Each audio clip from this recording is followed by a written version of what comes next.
Sindi railway परिसरात बेकायदेशीर धंद्यांचा सुळसुळाट. प्रशासनाचे मौन संशयास्पद, प्रशासन गप्प का? आपण पाहत आहात जीडी न्यूज, बातमी म्हणजे थेट वास्तव. सिंदी रेल्वे येथील पळसगाव रोड परिसरात गंभीर स्वरूपाचे आरोप समोर येत असून स्थानिकांमध्ये संताप आणि भीतीचे वातावरण निर्माण झाले आहे.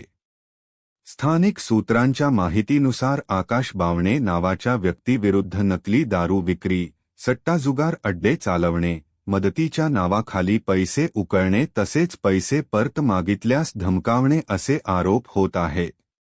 नागरिकांनी नाव जाहीर करण्याच्या अटीवर सांगितले की मदतीच्या नावाखाली पैसे घेतले जातात, मात्र परतफेडीची वेळ आली की उघडपणे धमक्या दिल्या जातात. काहींच्या मते बाहेरगावाहून संशयित प्रवृत्तीच्या व्यक्तींची सत्तेजा सुरू असून दिवसभर संशयास्पद हालचाली दिसून येतात.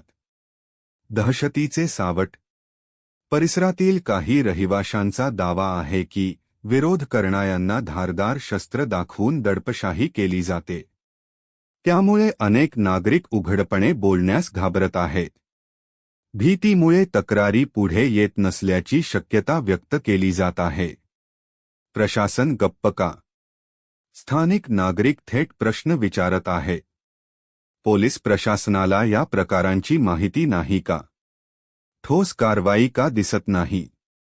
परिसरात हप्ते व्यवस्थेचा संशय का निर्माण झाला आहे?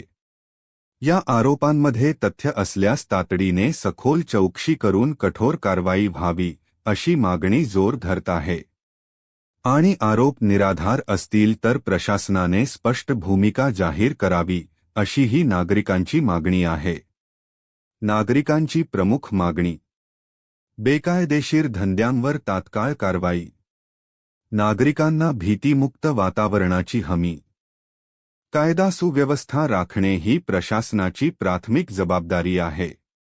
सिंदी रेल्वे परिसरातील नागरिक आता ठोस उत्तर आणि प्रत्यक्ष कारवाईची अपेक्षा व्यक्त करत आहेत.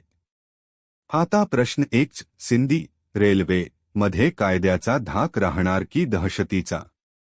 आपण पाहत आहात जीडी न्यूज, बातमी म्हणजे थेट वास्तव.